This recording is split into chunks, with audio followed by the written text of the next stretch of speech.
बातमी। ठाकरे गटाचे माजी आमदार राजन साळवी आज शिवसेनेत प्रवेश करणार आहेत। ठाण्यात उपमुख्यमंत्री एकनाथ शिंदेंच्या उपस्थितीत हा पक्षप्रवेश होईल।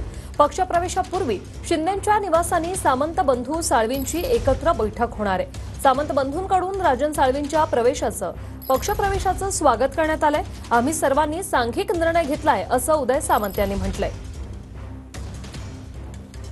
राज्याचे माजी मुख्यमंत्री व सध्याचे विद्यमान उपमुख्यमंत्री एकनाथजी शिंदे हे माझे पहिल्यापासून गुरु होते। मागच्या काळामध्ये त्यांच्यासोबत मी जाऊ शकलो नाही, परंतु जाण्यासाठी निमित्त लागतं।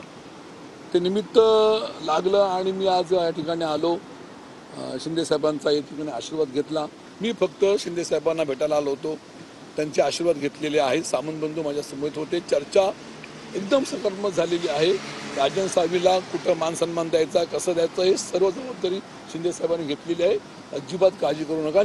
जे काही सूत्रांच्या हवाल्यानं तुमच्यापर्यंत पोहोचवलं जात होतं की सामंत बंधू नाराज आहेत, सामंत बंधूंनी खोडा घातला। आज तुमच्या लक्षात आलं असेल की सामंत बंधू आणि राजन साळवीच एकत्र शिंदे साहेबांच्या घरी होते। त्याच्यामुळे आम्ही सगळ्यांनी सांघिक म्हणून हा निर्णय घेतलेला आहे आणि उद्या राजन साळवी साहेब शिवसेनेमध्ये धनुष्यबाण हातात घेत आहेत। या महाराष्ट्रामधले 10 ते 12 माजी आमदार हे माननीय एकनाथ शिंदे साहेबांचं नेतृत्व स्वीकारून UBT सोडून शिवसेनेचा धनुष्यबाण हातात घेतील। त्याचसाठी आज माननीय साहेबांकडे, शिंदे साहेबांकडे बैठक होती।